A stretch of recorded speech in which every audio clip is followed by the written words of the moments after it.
Assalamualaikum warahmatullahi wabarakatuh. Yang terhormat Bapak Dr. Insinyur Kosasi Brijatna MSc selaku pembimbing 1.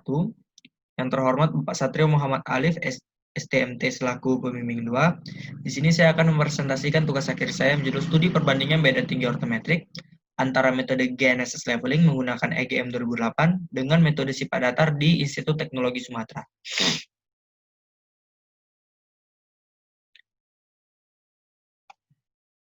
Konten yang akan saya bahas di sini ada 5, yaitu yang pertama pendahuluan, kedua dasar teori, ketiga metodologi penelitian, keempat hasil dan pembahasan, yang kelima kesimpulan dan saran. Geoid menurut Gauss dan Listing adalah bidang ekuipotensial gaya berat yang merimbit dengan permukaan laut ideal. Geoid itu dianggap paling mendekati mean sea level atau permukaan laut rata-rata secara global. Lalu, geoid juga dapat digunakan sebagai referensi tinggi untuk menentukan tinggi ortometrik.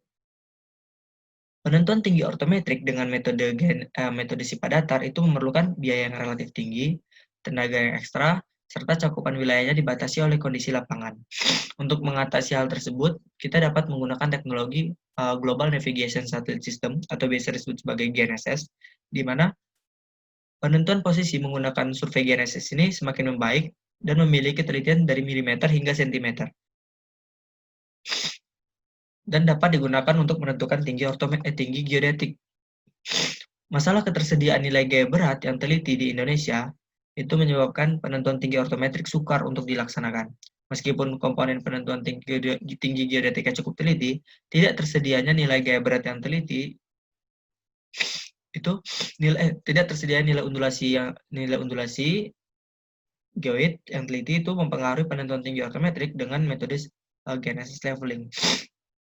Untuk mengatasi hal tersebut, di sini saya menggunakan nilai undulasi dari EGM 2008. Alhamdulillah. Tujuan penelitian itu pertama mendapatkan selisih beda tinggi ortometrik dari metode GNSS leveling menggunakan EGM 2008 dengan pengukuran metode sifat datar.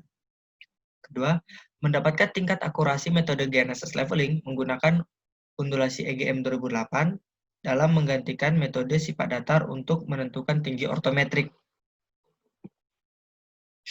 Ruang lingkup penelitian sendiri itu pertama cakupan daerah penelitian ini relatif kecil, yaitu di mana dilakukan di Institut Teknologi Sumatera yang memiliki luas 275 hektar.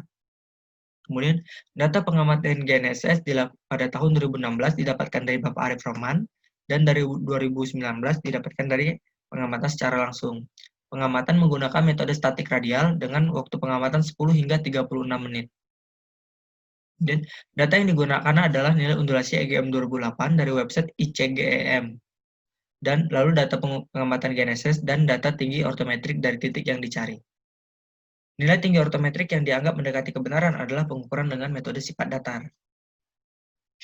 Untuk rangka pikir penelitian sendiri, yaitu pertama kita melakukan studi literatur, di mana kita memperdalam materi dengan membaca jurnal-jurnal tentang tugas akhir ini. Kemudian tahap survei pendahuluan, yaitu survei lapangan. Lalu tahap pengumpulan data. Datanya sendiri ada 4 yang saya pakai di sini pada penelitian ini, yaitu pertama data pengamatan GNSS, kemudian data pengukuran sifat datar, kemudian data tinggi ortometrik BMI-Tera, dan data nilai undulasi titik pengamatan. Setelah didapatkan keempat data tersebut, kita melakukan proses data, lalu kita melakukan penyajian data, kemudian validasi data, analisis, dan yang terakhir adalah pembuatan laporan. Tinggi itu dibedakan berdasarkan jarak dan beda potensial. Berdasarkan beda potensial, contohnya tinggi dinamis. Dan berdasarkan jarak, contohnya tinggi normal, tinggi geodetik, dan tinggi ortometrik.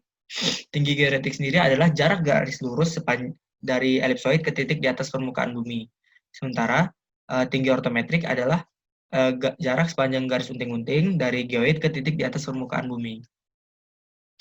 GNSS leveling sendiri adalah metode penentuan tinggi ortometrik menggunakan metode survei GNSS, di mana kita mentransformasikan nilai tinggi geodetik ke tinggi ortometrik menggunakan nilai undulasi pada titik yang diamati tersebut. Untuk transformasinya bisa dilihat pada rumus di bawah, yaitu tinggi ortometrik sama dengan tinggi geodetik dikurang dengan nilai undulasi. Dan Sifat datar adalah proses menentukan beda tinggi antara titik-titik di atas permukaan bumi secara teliti, menggunakan garis bidik mendatar yang diarahkan ke rambu yang berdiri tegak secara vertikal. Untuk rumusnya sendiri yaitu rumus beda tinggi, yaitu benang belakang dikurang benang depan, lalu rumus jarak yaitu benang atas dikurang benang bawah dikali 100, dan rumus jarak satu slug yaitu jarak depan ditambah jarak belakang. Pengukuran sifat datar memanjang sendiri bertujuan untuk mengetahui beda tinggi sepanjang jalur pengukuran. Nah, syarat-syarat pengukuran sifat datar memanjang yaitu ada: jika jalur tidak bisa diselesaikan dalam satu hari, maka dibagi dalam beberapa seksi. Kedua, tiap seksi diatur dalam jumlah slug yang genap. Kemudian perpindahan rambu dengan cara lompat katak, lalu usahakan alat berada di tengah-tengah antara rambu depan dan rambu belakang. Kemudian pengukuran dilakukan 2 kali di satu tempat, dilakukan dengan cara pergi pulang. Kemudian selisih bacaan pertama dan kedua di satu tempat tidak boleh melebihi dari 2 mm. Metodologi penelitian. Lokasi penelitian tugas akhir ini relatif kecil, di mana dilakukan di Institut Teknologi Sumatera, Desa Wahiwi, Kecamatan Jati Agung, Kabupaten Lampung Selatan, dengan panjang 2,26 km dan lebar 1,53 km. Waktu pengamatan GNSS sendiri dibagi menjadi 4 sesi, yaitu sesi pertama dan sesi kedua, dari data hasil permintaan yang didapatkan dari Bapak Arif Rahman. Kemudian sesi ketiga dan sesi keempat dilakukan pengukuran secara langsung. Untuk sesi pertama dilakukan pada tanggal 29 Oktober tahun 2016 dengan durasi pengamatan 30 hingga 36 menit dengan jumlah satelit 18 hingga 23 satelit. Lalu sesi kedua tanggal 5 November tahun 2016 dengan durasi pengamatan 10 hingga 13 menit dengan jumlah satelit 11 hingga 18 satelit. Sesi ketiga dilakukan tanggal 14 Juni tahun 2019 dengan durasi pengamatannya 30 menit dengan jumlah satelit 17, dan sesi keempat tanggal 16 Juni tahun 2019 dengan durasi pengamatan 31 menit dengan jumlah satelitnya 19 satelit. Untuk titik-titik yang diamati setiap sesinya bisa dilihat pada keterangan di bawah. Untuk Skyplot sendiri, di sini ada ITR1 dengan lama pengamatan 30 menit dari pukul 10.07 hingga 10.37 dengan jumlah satelitnya 23. Lalu YUR-3 dengan lama pengamatan 31 menit dari pukul 9.56 hingga 10.27 dengan jumlah satelitnya 19. Lalu lama ITR-6 dengan lama pengamatan 10 menit dari pukul 15.39 hingga 15.49 dengan jumlah satelitnya 13 satelit. Untuk diagram aliran pengolahan data sendiri, yaitu yang pertama, data pengamatan GNSS, kita melakukan pembuatan job dan lokasi penyimpanan. Kedua, masukkan data GNSS, kemudian pengaturan titik kontrol, lalu pengolahan posisi GNSS, dan laporan titik pengamatan yang mendapatkan hasil berupa lintang, bujur, dan tinggi geodetik. Dari data EGM 2008,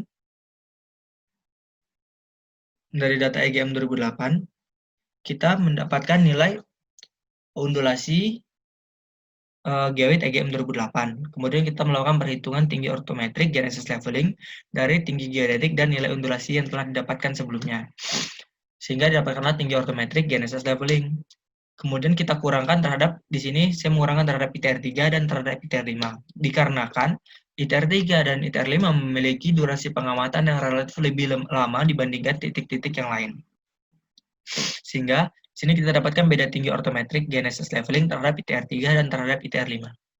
Dari data pengukuran sifat datar, kita melakukan perhitungan beda tinggi, kemudian tinggi ortometrik sifat datar, kemudian kita gabungkan tinggi ortometrik yang telah didapatkan dari data pengukuran sifat datar dan data tinggi ortometrik yang telah didapatkan dari Bapak Arif Rahman sebelumnya.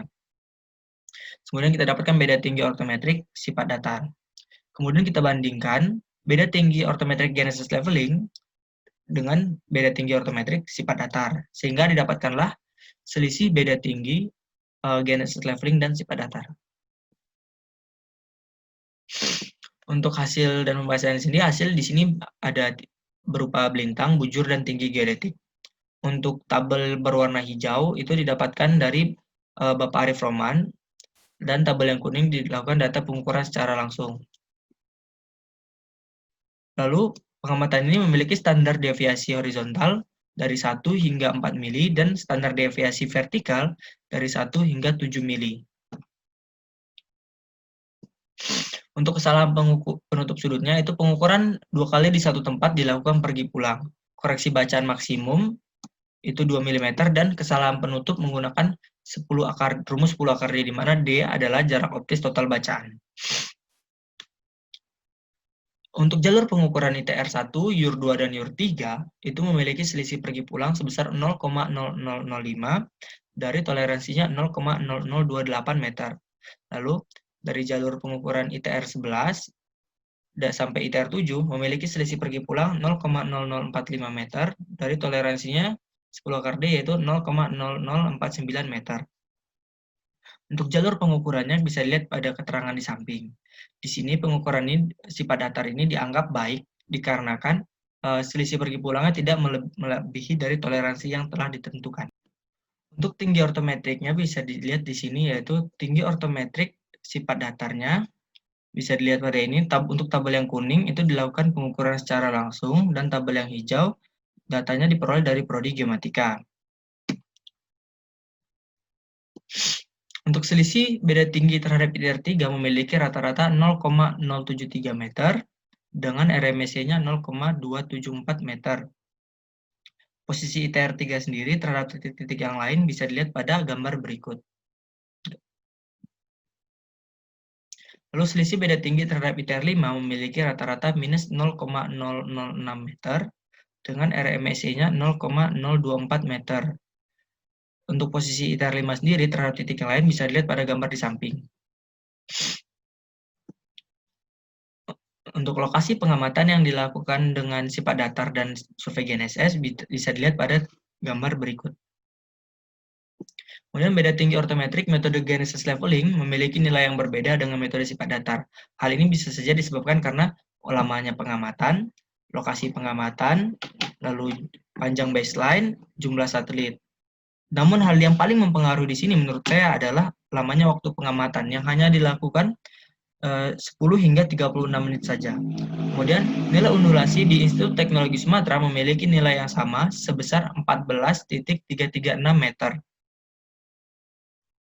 Hal ini bisa saja disebabkan karena lokasi penelitian ini yang relatif kecil, sehingga menyebabkan hanya memiliki dianggap nilainya sama.